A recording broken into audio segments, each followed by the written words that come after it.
Yes. J. Edgar Hoover on 2192.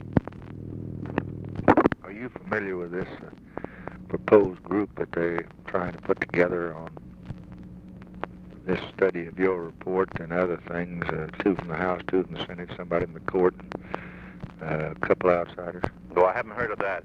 I've seen the reports on the Senate investigating committee that they've been talking about. Yeah, well, we think if we don't have, I want to get by just with your file and your report. I think it'd be very, very bad to have a rash of investigations on Well, this the thing. only way we can stop them is probably to appoint a high-level one to evaluate your report. Yeah. And put somebody that's pretty good on it from that I could select out of the government and tell the House and Senate not to go ahead with the investigation. Yes. Because they get up there and get a bunch of television going, and I thought it'd be bad. It'd be a three-ring circus. Yeah. What do you think about Allen Dulles? I think he would be a good man. What do you think about John McCloy? I'm not as enthusiastic about McCloy. I knew him back in the Patterson, when Patterson was down here, the secretary thing. He's a good man, but I'm not so certain as to the matter of the publicity that he might seek on it. Mm-hmm. What about General Nordstad? A good man. I guess Boggs has started in the House. I thought maybe I might try to get Boggs and Jerry Ford in the House, maybe try to get Dick Russell and maybe Cooper in the Senate. Yes, I think so. I don't know. You know anything? Any reason? Just talking to me and you're going to talk like brothers. Yes. No other reason. Any reason? Any there? I thought Russell could kind of look after the general situation, see that the states and their relations. Russell would be an excellent man. And I thought Cooper might look after the liberal group. Who's that? Cooper from Kentucky. Oh, yeah, Cooper. So they wouldn't think that he's a pretty judicious fellow, Yeah. but he's a pretty liberal fellow. Yes. I wouldn't want Javits or some of those folks on it. Javits plays the front page all the time. Cooper's kind of border state. Yes. It's not the South. It's not the North. That's right. Do you know Ford from Michigan? I know of him, but I don't know him. All right. I saw him on TV the other night for the first time. He handled himself well on that. You know Boggs? Yes, I know Bob. He's kind of author of the resolution. That's what I Yes, I know him. Now, Walter tells me, Walter Jenkins, that you've designated Deke to work with us like you did on the Hill. I have, yes. I tell you, I sure appreciate that. I didn't ask for it because I knew you knew how to run your business better than anybody else. And I just want to tell you, though, that we consider him as high class as you do, and it's a mighty gracious thing to do, and we'd be mighty happy. And we salute you for knowing how to pick good men. Well, that's mighty nice of you, Mr. President, indeed. Okay. We hope to have this thing wrapped up today, but we probably won't get it before the first of the week. This angle in Mexico is giving us a great deal of trouble because the stories I have, this man Oswald getting $6,500 from the Cuban embassy, and then coming back to this country with it. We're not able to prove that fact, but the information was that he was there on the 18th of September in Mexico City, and we are able to prove conclusively he was in New Orleans that day. Now then they changed the date. The story came in changing the date to the 28th of September, and he was in Mexico City on the 28th.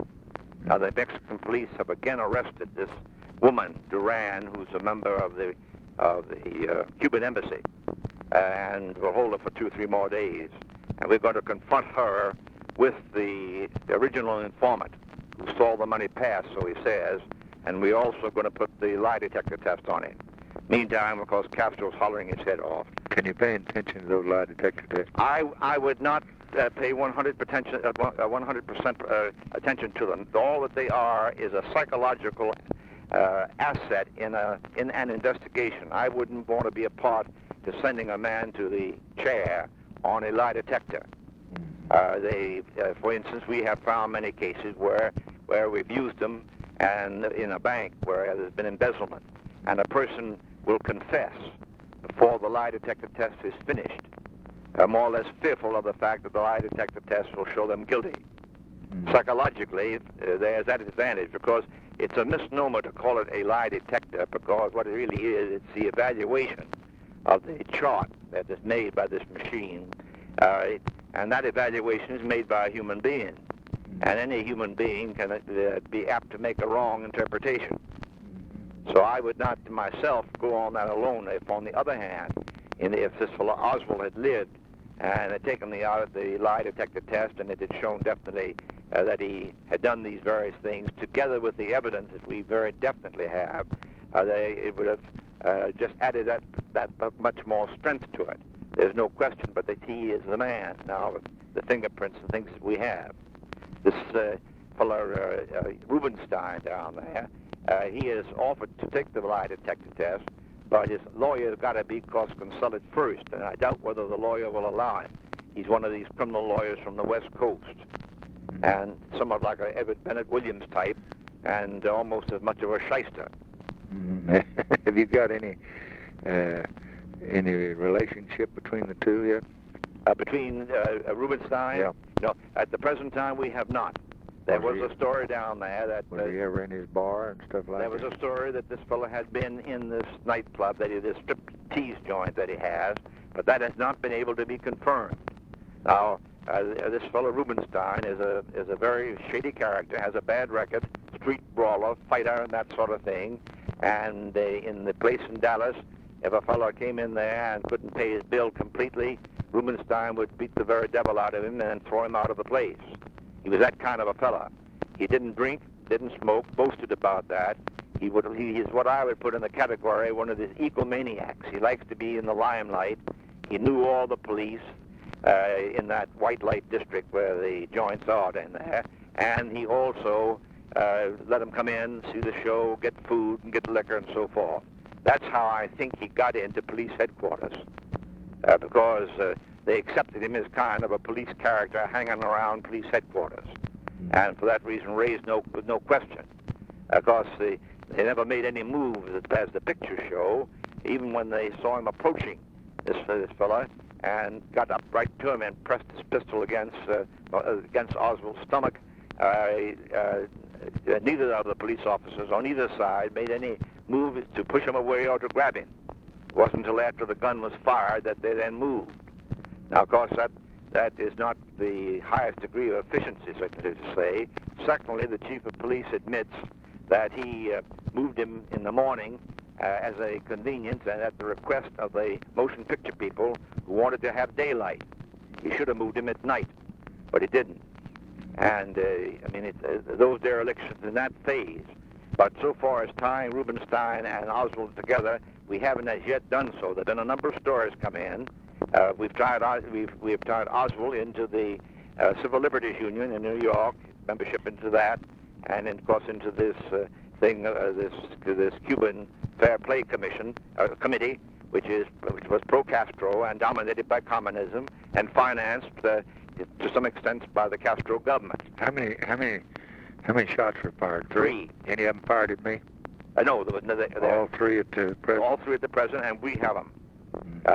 2 of the shots fired at the president were splintered, but they had characteristics on them so that our ballistic expert was able to prove that they were fired by this gun. The 3rd shot, which hit the president, he was hit by the 1st and the 3rd. The 2nd shot hit the governor. The 3rd shot is a complete bullet that wasn't shattered, and that rolled out of the president's head. It tore a large part of the president's head off, and in trying to massage his heart at the hospital, or on the way to the hospital, they apparently loosened that, and it fell onto the stretcher, and we recovered that, and we have that, and we have the gun here also. Were they aiming at the president? They were aiming directly at the president. There's no question about that. This telescopic lens, which I've looked through, it brings a person as close to you as if they were sitting right beside you. And we also have tested the fact that you could fire those 3 shots that were fired within 3 seconds. There's been some stories going around in the papers and so forth that that must have been more than one man, because no one man could fire those shots in the time that they were fired. We've disproved that by the actual test that we've made. How did it happen? They hit Connolly. Connolly turned to the president when the first shot was fired, and I think in that turning, it was where he got hit. If he hadn't turned, he probably wouldn't have got hit. I think that's very likely. When the president got hit the second one? No, the president wasn't hit with the second one. I say if Connolly hadn't been in his way. Oh yes, yes. The president no doubt would have been hit. He'd been hit 3 times. He would have been hit 3 times.